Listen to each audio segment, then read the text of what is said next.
Welcome back to the Twitch stage here at Gamescom 2014.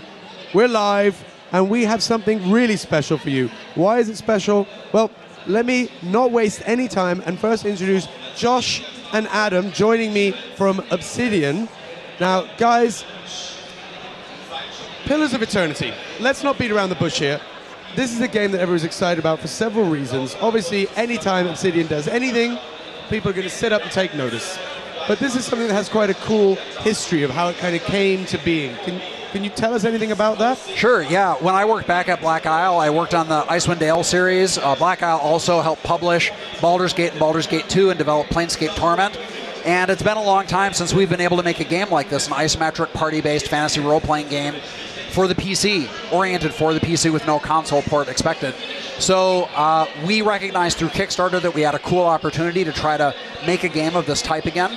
And so we had a Kickstarter campaign. It was extremely successful, much more successful than we ever expected. Yeah, it kind of ran away with things a little bit. Very quickly, yeah. We were fully funded in 27 hours.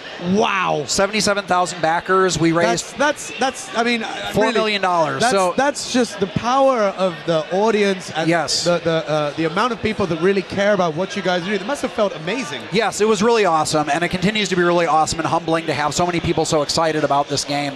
We're really just trying to make a game that captures the spirit of those old games, beautiful 2D backgrounds, cool party control companions that join your party and have cool banter and storylines, and then the deep tactical combat that people associate with the old games. Absolutely phenomenal. We're so happy to have you here. And you're not just here to sit and jabber. We're actually going to be able to do a little bit of a live demo now, which is awesome. Yes. So I'm hoping that the people at home can get to see what we're seeing here right in front of us. Yep. Can you talk us through what we're looking at now? Sure. So we're showing some of the areas from our backer beta, and the backer beta is going live out to a select number of our backers on Monday. Oh, that's awesome. Yeah, and that's what people are playing here on the game floor. It's about 3 to 5 hours of overall gameplay, a village, it's side content. We want to make sure that people who play it don't have the story content spoiled for them, because people are really want to experience the story fresh and everything. Of course. So we're showing the Paladin, which we haven't really shown much before, and a godlike character. That's why he has that crazy, or she has that crazy head. Paladins are a cool support-oriented melee class, and just going through level up and stuff like that. So it's a nice slice of what the game is all about, which is exploration, conversation, and the cool combat sort of stuff. Very cool. Now, you mentioned that you have the game playable here on the show floor for some of the lucky guys here at Gamescom. Yes. Tell us a little bit about that. What's that like, putting that out in front of them, seeing the guys get their hands on it, seeing people playing the game? That's got to feel great after working on it and being involved so much. Yes, this sort of phase of the project is always very exciting, but also very nerve-wracking because, well, we know that a lot of our backers and a lot of just fans in general, they're really enthusiastic to get their hands on the game to really see what it's all about. We also know, because we spend so much time with it, we also see all the little things or not so little things that we want to improve about it.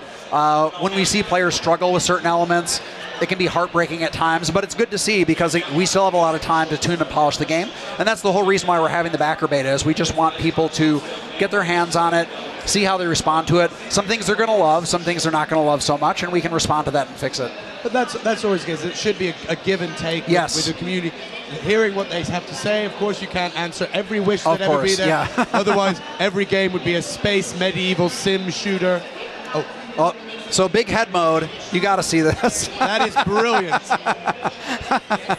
So this is something that Adam's our lead programmer. He was working on testing out some bone scaling features for another thing, and he just tested it out on heads, and it worked. So we decided to keep it. Classic big head mode. I love big head mode. I've always wanted to work on a game that had big head mode. So I feel like every game should have some form of big head mode in it.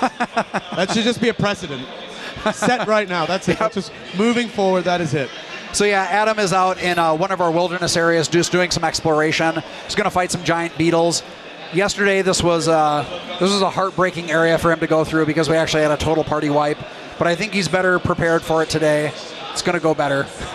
So now he's basically setting up where he wants everybody to be, how he wants to attack, how he's going to take care of the situation. Yeah, so it's a fully real-time with pause-based combat system. So at any point in time, he can pause the combat, give commands to the different party members. Different characters have different abilities. Like the priest right now is using a buff spell to give better armor to the party. He has the fighter and the paladin up front dealing with the heavy-hitting creatures. and then the rogue is dishing out damage from the back line. So like in D&D, all the character classes have their own sort of strengths and weaknesses, and their roles in combat that sort of switch around as you go through the game. Very, very, very cool. Now, obviously, he's playing basically a solo mission right now. How are you guys going to handle that? Is it something where I can bring in my friends to play with, or how do you guys look at that? We decided for this game because most of the previous games, some of the games did have multiplayer. Icewind Dale and Baldur's Gate had multiplayer, but because of the scope of the Kickstarter project, we really wanted to focus on a single-player experience. And really make that deep, very story-driven kind of... Lots of story reactivity. You play your single character. You have companions join you. You can also build additional party members. So the Icewind Dale game, you built all your party members from scratch. Some people prefer that, so you have the option of doing that at the Adventurers Hall. Also, sometimes we found that even though we put a lot of time and effort into our companions, some people just don't like certain companions. They're like, I don't like the priest. I don't want him in my party. Well, that's okay, because you can go and you can build your own priest at the Adventurers Hall. If you want to build a party of all dwarves or all paladins or whatever, you can do that. I like the idea. For some reason, the all dwarves sounds very pointed. We have had people do that. Maybe many dwarves and one priest. Yeah, whatever gimmick party you want to come up with, you can do that. A lot of people really like doing that stuff. That is very cool, and makes it really feel like it's your adventure, really your way of playing through this. So you've basically set out the story that you'll experience of where you'll go, the journey, but who you take on that journey, that's really up to your own choosing. Yeah, and how you play your character. I mean, Obsidian really puts a lot of pride in having a lot of reactivity to the choices players make. That comes in the form of the conversation, but also how you resolve quests. You earn a reputation in the world, and people react to that reputation. And we're trying to take it even further than we've taken it in previous games. You can actually build very specific types of reputation. If you're especially cruel, if you're especially aggressive, if you're especially nice, benevolent person, you earn specific reputations for being that type of a person, and characters in the world will respond to that. So we really want it to feel like your character is a fully realized person that you've made with their own personality. Excellent. Now, tell me a little bit about what we're looking at here. I see some ruins there. Can you tell me about kind of where this sits in kind of a timeline, this world that you've created? So this world that we've created, we've intentionally tried to make it feel very Forgotten Realms-y, because the Forgotten Realms was where the Icewind Dale and Baldur's Gate games were set. So it has a similar look and feel in many ways. This part of the game, it's about halfway through the game, and you're in a frontier area called the Deerwood. And this part of the world has a lot of old ruins in it from previous settlers that settled here, and it didn't go so well for them.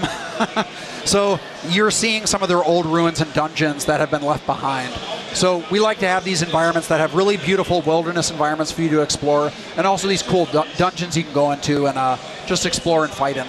So in a little way, I mean, and I don't want to put words in your mouth at all, but it's a little bit almost sounds like sort of a homage to this beautiful world, something that a lot of us grew up with, and it was something there, and you guys have said, hey, we're going to make something that really harkens back to that time and really does it justice. Was that kind of something that moved you forward as a team? Very much so. We really want to capture. I mean, obviously, someone this morning was saying, when you see it, it reminds you and it feels like it looks like the old games, just up-resed. Of course, if you go back and look at the old games, they're running in 640 by 480. They don't look anything like this. 8 by 6. But the important thing is that we got the feeling and the spirit right. And it's that sense of the spirit and the nostalgia of it that we really want to get right for the players, because that's the important thing, is that feeling of going back and saying, like, cool, this is just like the games that we used to play. It's not actually just like it, but it feels just like it. It feels like the game that you remember in the modern justification it deserves, because it has kind of a little bit, it sits on both sides of the fence, because there is a lot of nostalgia. If I look at the artwork, and I saw the artwork for the first time in preparation for Gamescom, I love it. I love the look of it. Thank you. But I really like the way it's looking now as I actually see it being played now. It does look fantastic on the screen in front of us. So I think that's a really cool step to have been able to take that. We had to, our artists spent a lot of time looking at the old games, looking at the color palettes, how the roofs on top of things looked, how dungeons were built out, the spacing of things, because we wanted to get all those feelings right. The color palette, the selection circles, little things are slightly different, more modern. We have 3D characters and stuff like that. We also have 3D lighting even within the 2D environment, but we really wanted to make sure that overall when you saw it, and sometimes I even catch myself when I'm walking around to see just how much it really does look like the old game. So.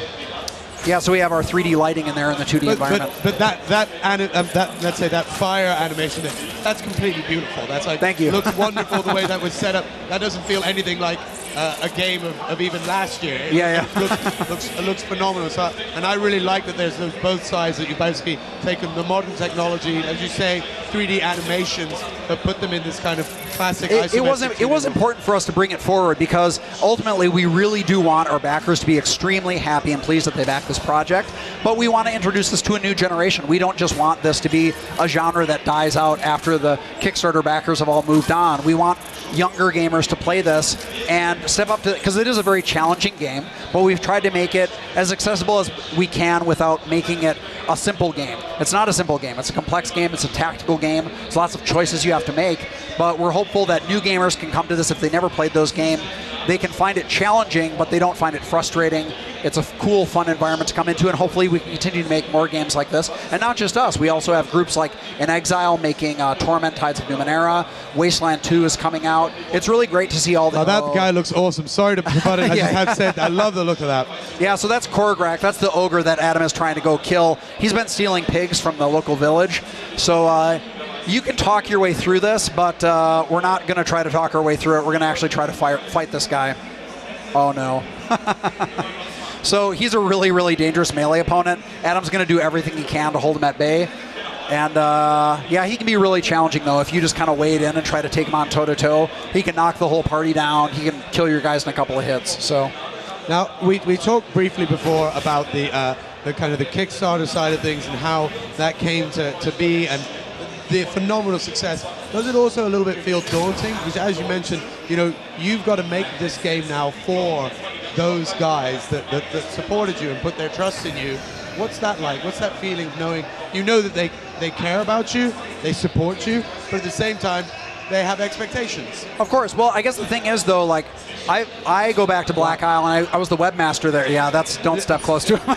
such a cool moment, really. I'm sorry, I'm asking serious questions, but at the same time, I'm geeking out when I'm kind of just watching this battle go down. But I've been dealing with a lot of the people on our forums for over 15 years, because I go all the way back to Black Isle. I was a community moderator there, helped run the forums. So I know these people have high expectations. Ultimately, I feel like Interplay's motto back at Interplay, because Interplay was the parent company of Black Isle, the motto is by gamers for gamers. Yeah. And I always took that really to heart. I believe that ultimately, even when we're working with a publisher, at the end of the day, we're making it for the gamers to enjoy and experience. And in this case, they've given us our money ahead of time, so we do have a further obligation.